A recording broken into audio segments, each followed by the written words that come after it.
Well, good morning. Here we are on a cool early June morning in sunny Australia, but it's just before sunrise.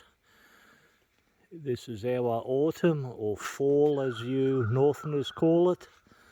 Lots of leaves on the ground. We've swept up the leaves of this deciduous claret ash and put it around the trunk. There you see some stakes of attempt to set a boundary for our previous robotic mowers. We've got the RTK reference station mounted high up on a 2-level house. There you can see it shining like an Enterprise spaceship up on the roof. And we'll just now wander over. Our grass doesn't grow here between March and September because we're at high altitude, but I've got the Luba working to mulch the fallen trees. Here we come to see the relics of previous attempts at robotic mowing. We've got two Mobot S20s, reasonable mowers, but they just can't cope with slopes and large areas.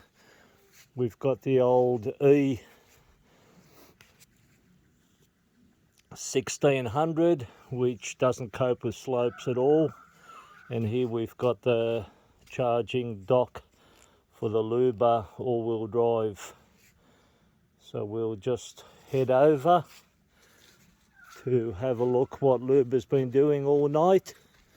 And we had a good 3 inches, 7 centimetres of flowering pear trees, pyrus. And you can see where Luba has mulched the leaves and opened up the lawn to the sun again.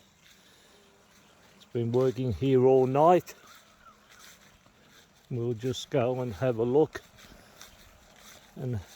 what it's up to. Yes, we found it. We can hear it by the rustling of the leaves as it's going through and mulching the leaves. It's just getting to the edge of the leaf fall area, and it's just working away, doing its thing. Dead straight lines. It's doing its first cut. The blades are set at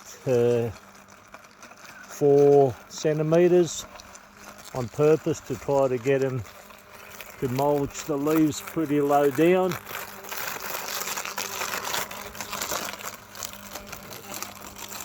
And we'll just come up and have a look what it does. I've got a no-go zone around this garden bed here.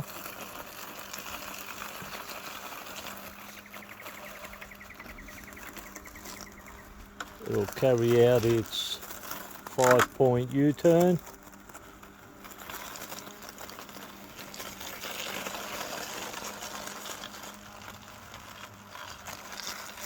Come back onto line.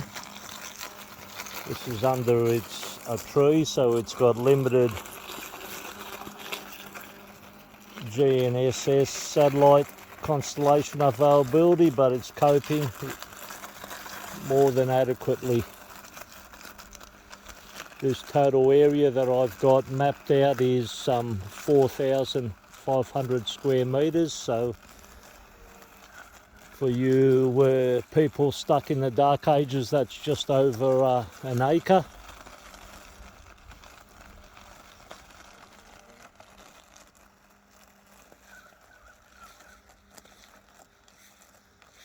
And the Luba just keeps going dead straight, directed by the GNSS satellite constellations that it's using. You can see some of the thickness of the leaf mulch that it's going through. These leaves only fell last week, so they're still quite strong and stable. So it'll probably take 3 or 4 passes before the leaves are all mulched up into fine enough particles which will then break down and fertilise the lawns and the trees from which they fell, ready for the spring burst in August. As you can see, the grass here has got that alpine mixture of moss and bent.